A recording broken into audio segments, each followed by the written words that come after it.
Iran, le régime va-t-il chuter, peut-il chuter? La République islamique fait en tout cas face à une révolte de grande ampleur et elle est menacée par les États-Unis et Israël. La répression est féroce. Une organisation non gouvernementale parle ce soir de 648 morts et une ONG parle carrément de milliers de morts. Avec nous pour en parler, Mahnaz Shirali, bonsoir. Bonsoir. Soyez la bienvenue. Vous êtes sociologue et politologue franco-iranienne basée en France à Hand Saber. Bonsoir et bienvenue à vous également, avocat franco-iranien au barreau de Paris, porte-parole du collectif des avocats franco-iraniens Vakilan, qui veut dire avocat. On commence avec vous, Mahnaz Shirali. Pourquoi les Iraniennes et les Iraniens se soulèvent-elles à nouveau en 2025-2026? Le contraire m'aurait étonné. Quand ils étaient silencieux, j'étais très étonnée. Je me demandais comment les Iraniens peuvent supporter ça, autant d'injustice, autant de dysfonctionnement, alors que la nation iranienne est une nation qui a la tradition de protestation populaire. Dès la fin du XVIIIe siècle, les Iraniens, pour un oui, pour un non, étaient dans la rue. Enfin, il y a quand même eu des manifestations. Le printemps vert en 2013, à la mort de Mahsa Amini il y a 2 ans, à chaque fois, ces manifestations ont été réprimées dans les bains de sang, à chaque fois. Donc, les manifs qui n'ont pas été répondus par l'État, un État qui n'est pas capable de satisfaire l'exigence de son peuple, il est évident que le peuple se soulève tous les temps, enfin, tous les combien, quand il y a dès que quelque chose qui ne va pas, les gens sortent. Et là, cette fois-ci, on voit que ça n'a jamais été aussi important, aussi massif qu'aujourd'hui. À travers le pays. Hand Saber, ça peut paraître galvaudé de vous poser la question ainsi, mais des Iraniens, on a le sentiment qu'ils n'ont plus rien à perdre. J'ai presque envie de dire que ça fait longtemps qu'ils n'ont plus rien à perdre. Ils savent très bien quoi attendre de ce régime, c'est-à-dire absolument rien.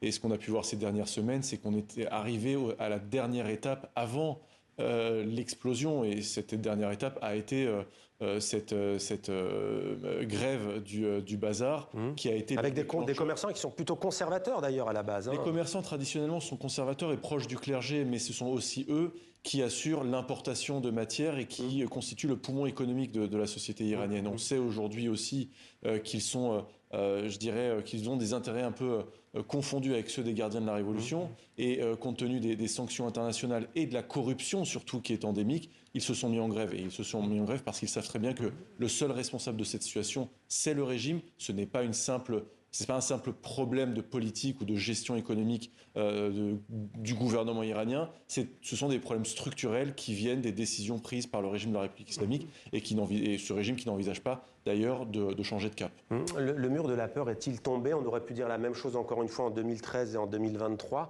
mais là on a le sentiment vraiment, d'ailleurs on voit depuis maintenant des mois, des années, même des femmes qui ne portent plus le voile en public. Le mur de la peur est tombé, diriez-vous? Je pense que c'est très vite dit. Ouais. Et la peur n'est pas aussi simple que ça. Ouais. On n'est pas en face d'un régime normal. Ouais. C'est un D'ailleurs, régime sanguinaire. on commence à voir des aveux à la télévision. L'agence France-Presse parle de 90 aveux forcés à la télévision d'État iranienne. C'est un État terroriste, c'est un narco-terroriste. Et donc, on ne dit pas aussi facilement, on ne peut pas dire aussi facilement que la peur est tombée, parce que la peur est encore plus forte aujourd'hui. Quand vous dites terroriste, c'est qu'ils pratiquent la terreur. Là, j'ai parlé avec les Iraniens qui peuvent communiquer, parce que c'est tellement peu maintenant, c'est tellement difficile, à cause de blackout, la coupure d'Internet. La situation est tellement catastrophique, c'est très difficile de communiquer, mais quelques-uns qui arrivaient à communiquer, ils disaient qu'on n'a jamais eu autant de peur parce que le régime est complètement débridé. Vous avez parlé avec un médecin, notamment dans un hôpital. Que vous a-t-il dit? Alors, ce qui était effrayant, il a dit que dans sa morgue, il avait plus de 500 corps et qu'il ne pouvait plus du tout recevoir. Ça, c'était l'information qu'il m'a donnée hier et aujourd'hui, il m'a téléphoné pour dire une chose, c'est que les agents du régime sont entrés dans son hôpital et ils ont tiré des balles dans la tête des blessés. Il n'y a plus aucun blessé dans son hôpital et il était catastrophé, il pleurait. On entend souvent dire, quand il y a des manifestations en Iran, que c'est plutôt la classe moyenne qui est dans la rue et pas des classes populaires, vrai ou pas. Vous avez vu les images aujourd'hui, à l'appel certes du pouvoir, mais qu'on le veuille ou non, qui sont tout de même massives en Iran. Est-ce qu'il y a une question de classe dans ces soulèvements en Iran pour défier ce régime? Alors, la classe populaire s'est soulevée. Elle s'est soulevée en 2019 déjà de façon massive. Ces milieux populaires devaient être, et ont le régime a essayé d'en faire sa base populaire pendant plus de 40 ans. Et en 2019, les milieux populaires, les couches populaires se sont soulevées à cause de l'augmentation très importante des prix de l'essence. La réponse du régime a été une répression sanglante. À l'époque, en 2019, en une semaine, on avait eu quelque chose comme 2, 3, peut-être 4 000 morts, plusieurs dizaines de milliers de prisonniers politiques, ce qui montre que déjà à l'époque, le régime savait utiliser les armes lourdes contre la population. Et c'est ce qu'on retrouve aussi aujourd'hui.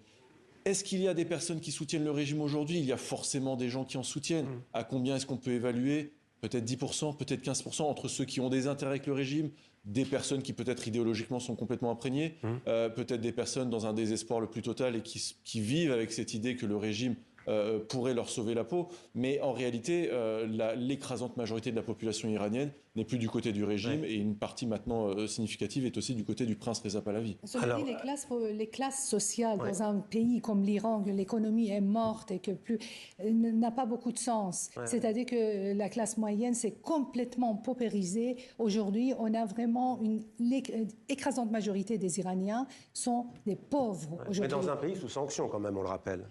Je vous rappelle que la situation économique en Iran était aussi corrompue et grave avant les sanctions. Et donc, on ne peut pas tout attribuer aux sanctions. Bien avant les sanctions, on avait des dirigeants hautement kleptocratiques, ça veut dire corrompus, et l'économie iranienne était bien malade avant.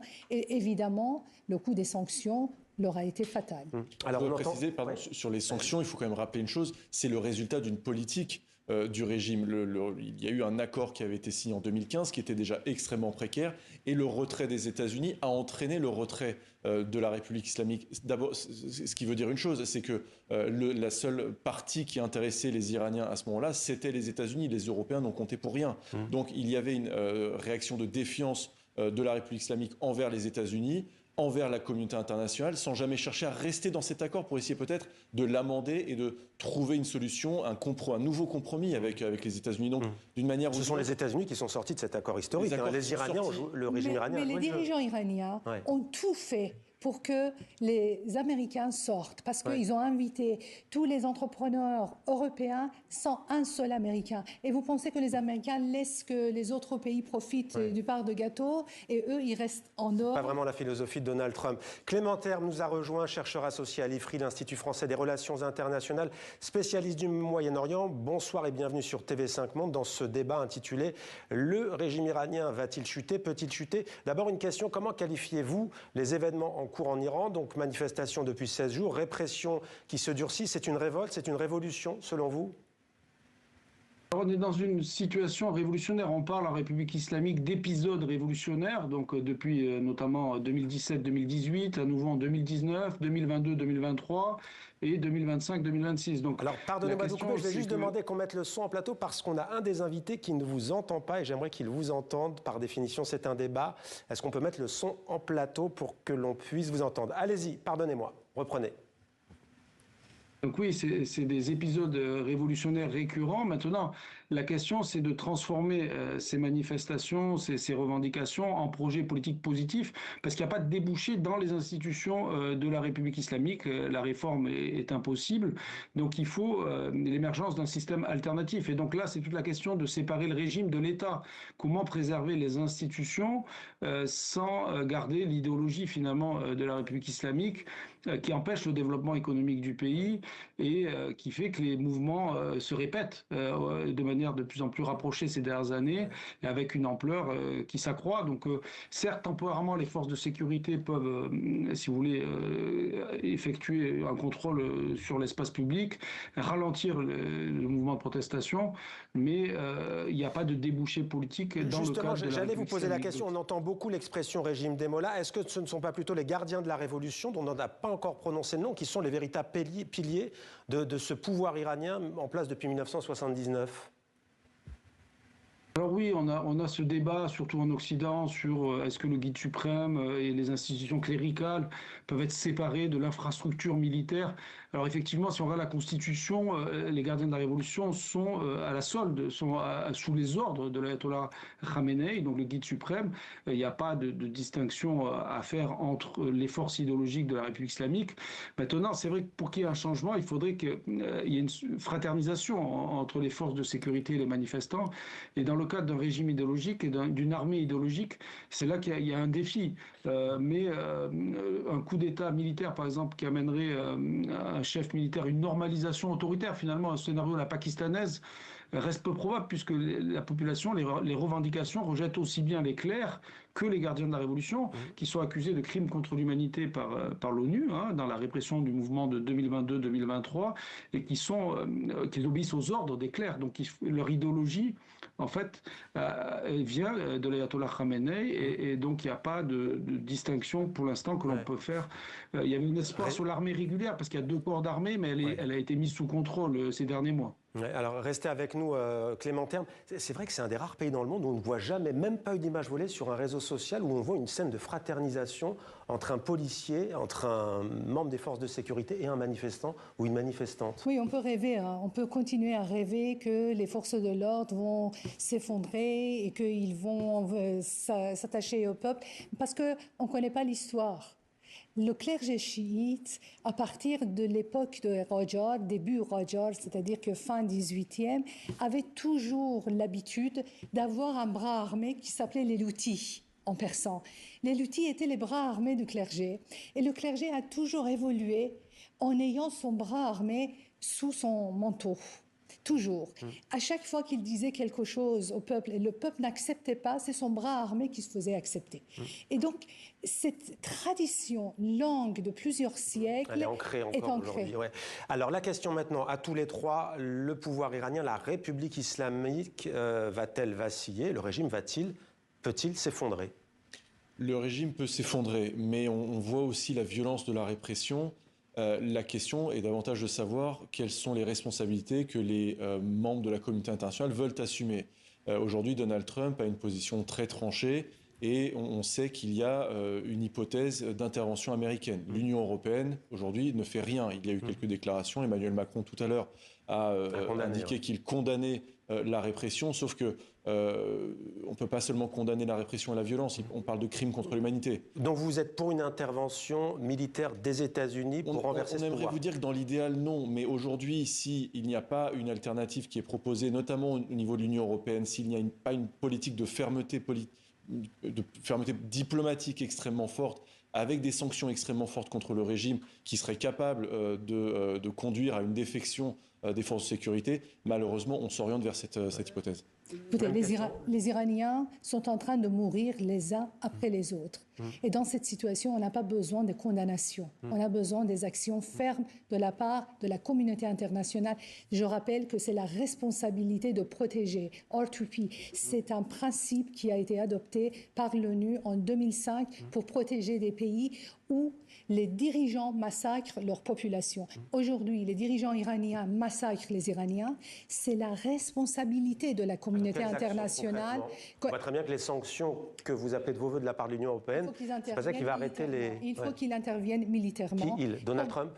Qui le peut, comme la dernière fois, il doit viser les centres névralgiques de la République islamique, leurs casernes, là où ils font mal aux Iraniens doivent être visés par la communauté internationale. Clément Terme, sur cette question, le pouvoir iranien est-il en train de vaciller et la République islamique peut-elle s'effondrer ces prochaines semaines, ces prochains mois et comment? Oui, je pense qu'on approche du point de bascule parce que il y a aussi la question interne au régime. Je l'ai dit, est-ce que l'acceptabilité aussi des ordres, cette répression est féroce? Certes, il y a des menaces aussi qui concernent les forces de sécurité si elles n'obéissent pas, mais on peut espérer avec le renouvellement des générations, avec les changements démographiques aussi en Iran, la génération Z n'est pas du tout prête à accepter ce que la génération Y et la génération précédente étaient prêtes à accepter. Donc il y a quand même à chaque mouvement social un progrès et donc l'effondrement économique aussi pourrait accélérer la chute le choc militaire externe peut arriver, mais il est surtout une ligne rouge. C'est-à-dire que le seul fait qu'il y ait une menace de frappe, en fait, crée aussi un nouveau front pour la République islamique et complique quand même le processus de répression interne en faisant planer aussi une menace externe sur la survie du régime. Vous pensez que sans intervention extérieure, ce régime peut tomber ? Une révolution comme la révolution de l'ayatollah Khomeini et de son successeur, l'ayatollah Khamenei, va mourir idéologiquement. Elle est quasiment déjà morte. La société n'a pas digéré, si vous voulez, cette idéologie. On le voit dans les manifestations, dans les slogans. Donc l'identité iranienne a survécu à la République islamique. Et donc cet échec de l'endoctrination au-delà des clientèles du régime, en fait, fait espérer que la majorité pourra transformer ses revendications sociales en projets politiques. En tout cas, parce que l'obéissance à l'intérieur des clientèles du régime n'est pas garantie pour toujours. Ouais, en tout cas, un homme dont on parle en première partie est en train d'émerger à des milliers de kilomètres de l'Iran. Il s'agit de Reza Pahlavi. Il se voit déjà comme le chef d'une éventuelle transition. Il dit travailler depuis 2 ans à cela. Que représente-t-il ? Quel est votre avis au sujet de cet homme, le fils de l'ancien Shah d'Iran ? Alors tout d'abord, il ne travaille pas depuis 2 ans. Nous, on a le plaisir de le connaître un petit peu, de l'avoir rencontré à de nombreuses reprises.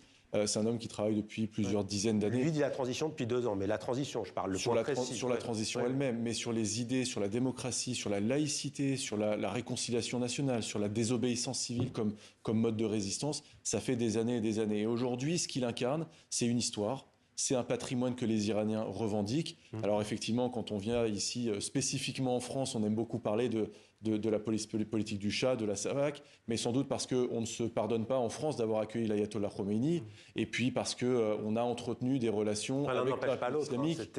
Je pense qu'il y a un sentiment de culpabilité très profond qu'on ne retrouve pas dans les autres pays. Vous allez en Espagne, c'est Juan Carlos, c'est un prince, un roi qui a instauré la démocratie. Vous allez en Angleterre, la démocratie existe depuis j'ai presque envie de dire, ça a été un processus sur plusieurs siècles avec... Alors si c'était si bien, pourquoi il y a eu une révolution contre lui à l'époque ? C'était pas la France qui a orchestré cette révolution. Je vais vous répondre. Aujourd'hui, les analyses concordent pour dire qu'après ce qu'on a appelé en Europe, en Occident, le choc pétrolier, en Iran, on a parlé de boom pétrolier. 1973. Voilà, le Shah d'Iran a commis l'erreur de ne pas libéraliser la société iranienne sur le plan politique. Il l'avait libéralisée sur le plan économique et social, convaincu qu'il devait structurer le pays sur le plan de l'équipement, sur le plan économique, essayer de permettre à cette société d'être davantage cohérente, parce que c'est une population très diverse, ce sont des sociétés très diverses au sein de l'Iran. Mais il a raté sans doute le rendez-vous, et beaucoup d'opposants du Shah d'Iran nous ont dit, il y a quelques années, de ceux qui ont fait la révolution, ils disent peut-être que si le Shah d'Iran avait ouvert un petit peu sur le plan politique, il aurait pu canaliser cette colère. Ouais, selon vous, c'est l'homme de la situation. Lui, il dit de toute façon, il ne parle pas de monarchie, il y a le drapeau serre derrière lui, comme on le dit en première partie, mais il dit que ce seront aux Iraniennes et aux Iraniens de décider de leur sort et de leur avenir à travers des élections libres. Pour vous, c'est l'homme de la situation ? Écoutez, ce sont les Iraniens qui pensent qu'il est l'homme de la situation. Ce que je pense, moi, ça n'a aucune importance. Ma lecture de la révolution de 1979 n'est pas du tout celle de mon collègue. C'est plutôt la révolution était le fruit de 5 siècles de lutte de clergé chiite pour obtenir le pouvoir. On ne peut pas reprocher 5 siècles de lutte politique au Shah d'Iran. Le Shah d'Iran était la dernière partie de cet événement. Alors que pendant 5 siècles, nous avons un clergé qui s'est battu bec et ongle pour obtenir le pouvoir politique. Il a réussi en 1979 et c'est une erreur totale, c'est une désillusion optique de l'histoire que de croire que c'était la faute du Shah d'Iran. Et les Français doivent arrêter de donner des leçons aux Iraniens. Cette attitude paternaliste et son regard condescendant sur l'histoire de l'Iran qui consiste à donner des leçons à nous, les Iraniens, c'est insupportable. Un message que vous adressez donc à la France, aux autorités françaises. Clément Terme, sur cet homme, Reza Pahlavi, l'homme de la situation, l'homme des États-Unis, ou Donald Trump n'est pas encore décidé à le propulser ? Alors, il a un défi, c'est qu'effectivement, il a une popularité, il y a une profonde nostalgie en Iran par rapport à la période précédente au sein de la majorité de la population.